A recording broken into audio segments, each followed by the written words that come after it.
In Horry County, South Carolina, a place where the living trusted the dead to be treated with dignity, two people working inside the coroner's office broke that very trust. Christopher Dontell, a former deputy coroner, and his co-worker, Meagan Jackson, were supposed to bring closure to grieving families by conducting autopsies and announcing them. They were supposed to continue doing that.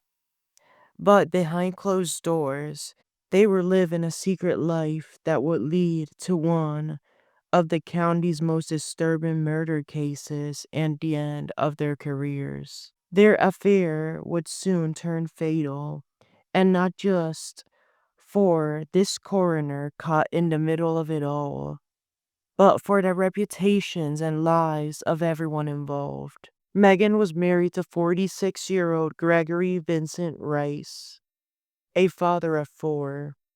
Their marriage was far from perfect, and when Meagan began an affair, cheating on him through her co-worker, Christopher Dontell, the situation began to spiral out of control. On October 23, 2020, both Dontell and Jackson were suspended from their positions at the Horry County Coroner's Office. By November 9th, they were officially fired. Authorities were already eyeing them as suspects in the disappearance of Gregory Rice, who had been reported missing by his family weeks earlier. On November 8, 2020, a group of fishermen along the Little Petey River in Marion County made a horrifying discovery: a partially submerged dead body caught along the riverbank.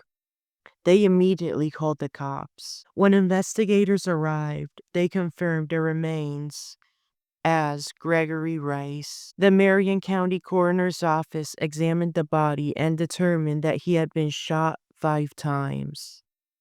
This was ruled a murder. Greg had been born in Cincinnati, Ohio, and left his home state searching for a better life.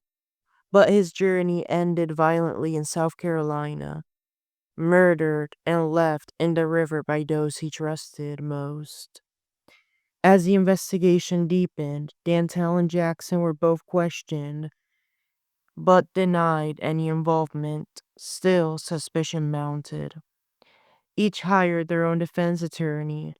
Dontell brought Amias Markazek, while Jackson retained Case Britton. Prosecutor Mary Ellen Walter charged the pair with murder and conspiracy. Arrangements were made for peaceful arrests at their homes, and they were taken to the Reuben Long Detention Center in Conway. There, each signed a surety bond totaling to $62,500 and were released under strict conditions. But freedom would not last long. As new evidence emerged, the prosecution, now joined by Leigh Wohler, added extra felony counts, accessory and obstruction. Both defendants were required to be on house arrest and forbidden from contacting each other. Yet investigators soon discovered they'd been doing exactly that, secretly meeting and communicating. When they were caught sitting together at a bar, the judge had enough.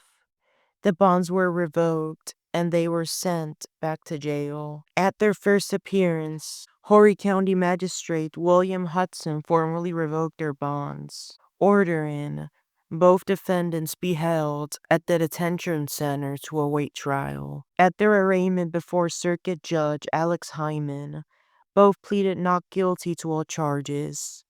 Their attorneys tried multiple times to reinstate bond, but every attempt failed. Years passed before the case reached a breaking point. In December 2024, Christopher Dontell reached a plea deal with the prosecution. He pleaded guilty to accessory and conspiracy. In exchange, the murder charge and other counts were dropped. But that deal came with a price. Dontell agreed to testify against Meagan Jackson at her upcoming trial. When he later tried to withdraw his guilty plea, Judge Alex Hyman refused. In June 2025, Meagan Jackson finally stood trial. She was only tried for murder. The other charges were withdrawn by the prosecution before proceedings began. That was because the prosecution wanted the jury to focus solely on one question. Did Meagan Jackson kill her husband, Gregory Rice? She was also expected to face charges for abusing her kids, but the state decided not to pursue them. After weeks of testimony, including statements from Dontell, the jury of 12 members and 4 alternates delivered a verdict: guilty of first-degree murder. Judge Hyman immediately sentenced her to life in prison without parole. The following month, the same judge sentenced Christopher Dontell to 20 years in prison, 15 for conspiracy and 5 for accessory. He will be eligible for parole in 2026. His request to vacate his conviction was later denied. Both are expected to appeal their sentences. Gregory Rice's kids have since filed a wrongful death lawsuit against both Dontell and Jackson, which remains pending. As for the 2 former coroners, their lives of freedom are long gone.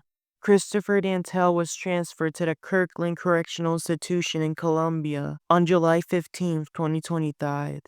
Columbia, South Carolina, not the country of Colombia. He was later moved to the Watery River State Prison in Rembert, South Carolina, where he is now doing his time and works in the prison cafeteria. Meagan Jackson was admitted into the Graham State Prison in Columbia, South Carolina on June 20th, 2025.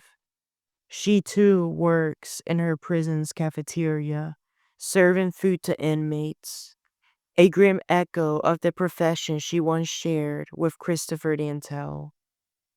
Once trusted to handle the debt of dignity, they now live among them in spirit, haunted by the choices that turned love into murder. Thank you for listening to this difficult and heartbreaking story. Congrats if you've made it to the end. I've been working hard completing my recordings for my other show, Blackberry Ink, which will be ending this year. I will not be continuing it later on. And I hope you guys have a good rest of your day. Take care. Watch out with who you trust.